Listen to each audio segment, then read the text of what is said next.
Bizning uchrashuvlarimiz chog'ida Injilni biroz vaqt bo'lsa ham unga qo'l tekkizib,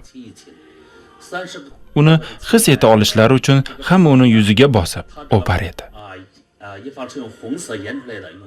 30 ga yaqin odam uni o'pganidan Injil namlanib, qizil rangi ochargan edi.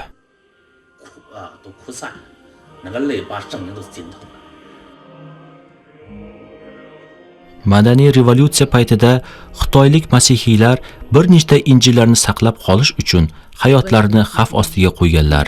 Biroq oxiriga kelib, ko'plab qo'lda ko'chirilgan injillarni bemalol topish mumkin bo'lib qoldi. Dengiz ortidagi iymonlilar injillarni mamlakat bo'ylab noqonuniy ravishda uy jamoatlariga yetkazib berar edilar. 1985-yilgacha bu narsa man etilgan edi. Keyinchalik g'arbiy fondlarning moliyaviy yordami orqali Xitoyda katta miqdorda injillar nashr etildi. Lekin hattoki bugungi kunda ham ochiqchasiga tarqatish ruxsat etilmagan. Injilga ega bo'lmoqchi bo'lgan odamlar uni 3 yorli jamoatlardan sotib olishlari kerak. Okeanga qarab oqib ketayotgan daryolarni tog'lar to'xtata olmaydi.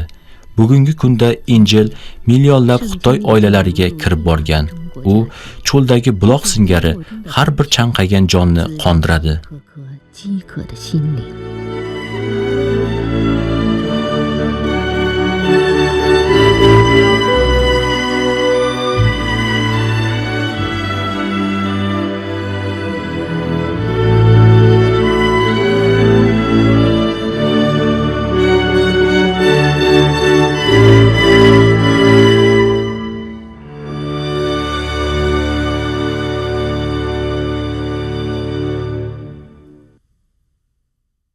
Bir 1970-yillarning oxiriga kelib, masihiylarni qamoqlardan ozodlikka chiqarib boshlashdi.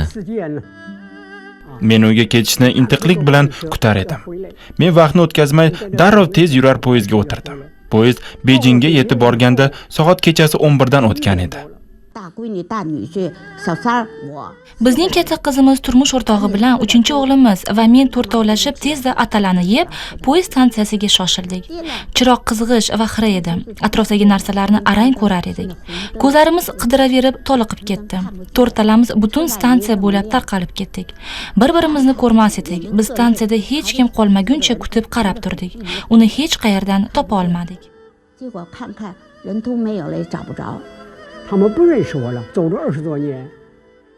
Men 20 yildan ortiq vaqtga ketgan edim.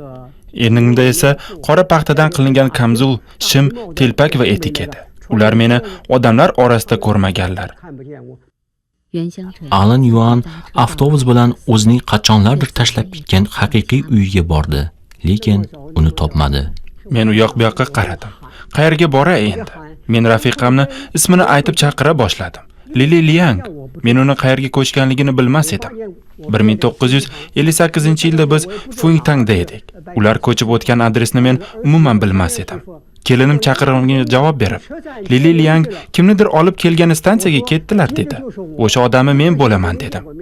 Mening eng katta o'g'lim ketganimda endi 17 yoshda edi. Yuan xonim farzandlari bilan stansiyadan ko'ngli cho'kib qaytib keldi. Men xonamda chiroq yoqilganligini ko'rdim. Bu qanaqasiga bo'lishi mumkin deb o'yladim. Men zinadan shoshilib eshikni ochdim. U o'sha yerda oyoqlarini yuvar edi. Boshidagi sochi esa kalga olingan, biroq o'zi butunlay xursand edi. Men so'zdan qolgan edim. U menga ular unga yetib kelishi uchun 60 yuan berishganligini aytdi. Men hamon hech narsa deya olmasdan turar edim. Men shodlik va minnatdorchilik hissiga to'lgan edim. Umrini oxirigacha qamoq jazosi berilganda sen hech qachon uyingni ko'ra olmaysan. Odamlar men taqdirning ehsoni tufayli uyga qaytib kela olganimni aytishar edi. Lekin men Xudoning farzandiman-ku axir. Birinchi bo'lib biz Xudoga minnatdorchilik bildirdik. Men uning bir kun kelib uyga qaytib kelishini umid qilishni hattoki xayolimga ham keltira olmas edim. Madaniy revolyutsiya davrida qamoqxona xavfsiz joyga aylangan edi. Aks holda uni o'lgunicha savalashar edi. Men bu haqida o'ylaganimda yuragim minnatdorchilikka to'lar edi. U oyoqlarini yuvib bo'lgach ovqatlanmadi. To'g'ri uxlashga yotdi. Men yig'ishtirib ertasiga ishga borish uchun tayyorlandim. 20 yillik qamoq jazosi oxiriga yetdi. Biroq Alan Yuan bilar ediki, qamoq tashqarisida uning rafiqasi bu uzoq va mashaqqatli yillar davomida undan ko'proq azob chekkan. Shu 20 yil davomida men ketganimda mening xotinim bolalarni oyoqqa turg'azib olguncha juda ko'p mashaqqat chekkan. U ketganidan so'ng biz oilada 8 kishi qolgan edik. Qaynonam va 6 ta farzandim. Kechroq ish topganimda atigi bir kunda 80 pensiya topar edim. Bu esa oyiga 24 yuanga to'g'ri keladi. 3 yuanni ushurga bergach, menda 21 yuan qolar edi. 8 kishi bunga kam pulga qanday qilib kun ko'rishi mumkin edi? Mening qo'limda keladigan yagona narsa bu ibodat edi. Xudovandim, ha, buni sen bergansan. Shuning uchun men bu narsa haqida bir og'iz nolimayman. Men faqatgina bir narsani so'ramoqchiman xolos. Meni va farzandlarimni sening nomingni qoralashdan o'zing himoya qilgin. Men ularga otasi jinoyat tufayli qamoqda emasligini takroran aytar edim. Mening o'g'illarimdan biriga Johori kalla deb laqab qo'yishgan edi. Chunki uning maktabga olib boradigan tushligi johoridan pishirilgan non edi. U mening oldimga kelib, "Oyijon, sinfdoshlarimni og'zini yopish uchun menga bir dona bug'doy unidan qilingan kulcha olib bera olmaysizmi?" dedi. Agarda men biriga kulcha olib bersam, bu boshqa farzandlarimga nisbatan nohaqlik bo'lar edi va meni ularning 6 tasiga kulcha olib berishga imkonim yo'q edi. Bir kuni bu 8 kishilik oila o'ta nochor ahvolga tushib qoldi. Uyda yeyishga butunlay hech narsa qolmagan edi. Soat kechasi 11lar edi. Men Xudoga xudovandim. Bizda ertaga yeyish uchun hech narsa qolmadi. Na guruch, na un, na pul. Agar sen ta'minlamasang, bizda bor yo'g'i suv qoldi xolos deb iltijo qildim. Ertasi kuni erta saharda kimdir eshikni taqillatdi. Men endigina ibodatimni tugatgan edim, darrov eshikni ochdim. Eshik ortida 60 yoshlar chamasidagi bir keksa ayol turar edi.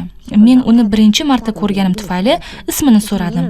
Biroq u "Ismimni so'ramang, muqaddas ruh meni bu yerga yubordi" dedi va yana "Bu siz uchun narsa" dedi. Bu o'ralgan bir narsa edi. U ayol ketgach, men o'ramni ochib qaradim. U yerda 50 yuan bor edi.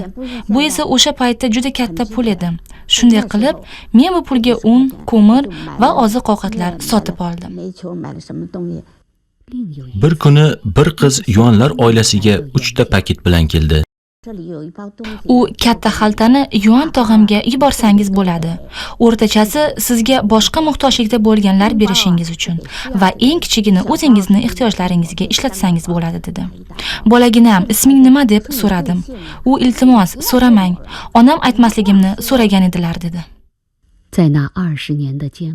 O'sha 20 yillik og'ir davrni bu nimjongina ayol va uning oilasi sog' salomatlikda o'tishi uchun yuqoridan va atrofdagilar orqali kelgan o'sha sevgi qo'llab-quvvatlab turdi. Bu juda ham ajablanarli edi. Har safarda pul pochtaga 1078 yoki 1056 kod ismi bilan kelar edi. Men javobni yozib yuborar edim. Bu pulni oldim va siz bilan yaqin orada tanishib olamiz degan umiddaman. Men sizni bilmayman, biroq sizga ko'rsatgan muruvvatingiz uchun minnatdorchilik bildiraman. 2 kundan keyin mening xatim qaytib kelar edi. Pochtadagilar unaqa odam yo'qligini aytishar edi. Lekin pul 20 yil davomida har oyda jo'natilar edi. Mening qo'shnilarim va yana boshqa ba'zi odamlar siz qanday qilib shuncha azob-uqubatdan o'tayotgan bo'lsangiz ham shunchalik xursandsiz deyishar edi. Ular tushuna olmas edilar, biroq men juda yaxshi bilar edim. Mening xudovandim meni qo'llab-quvvatlar edi.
Bir kuni 1978-yilda cho'pon Samuel Lem qamoqxonadan ozod etildi.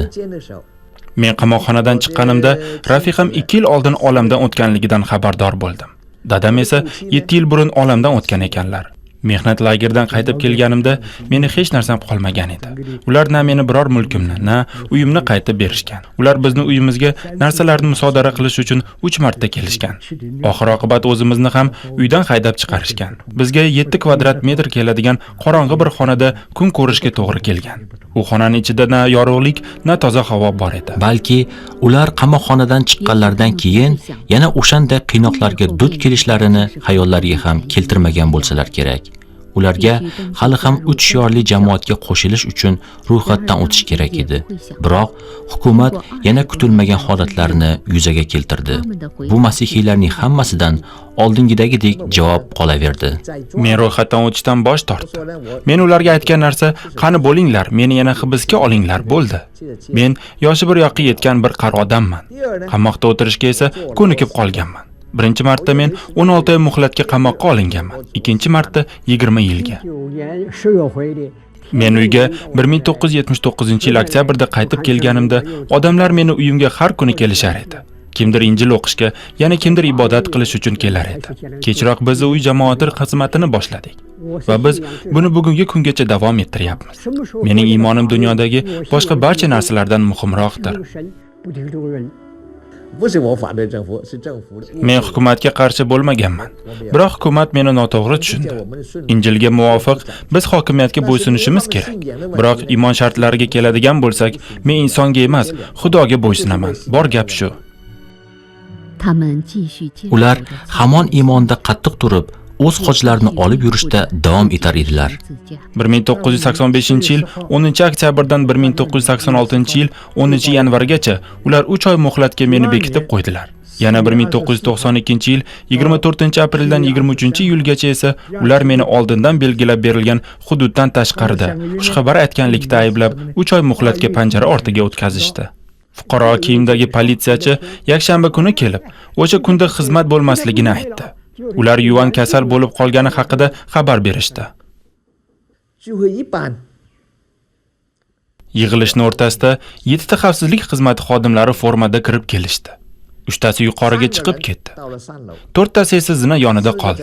Ularning biri voizlikni bo'lib, keyin politsiyaga jonga qasd qilinganligi haqida xabar berganligini so'radi. Birodarlarning biri hech kim bunday xabar bermaganligini va bu yerda hech qanday jonga qasd qilinish yo'qligini aytdi. Keyin biz hamdu sano kuylay boshladik. Hoj, hoj. Ular ketayotganlarida ham biz ashulani aytaverdik.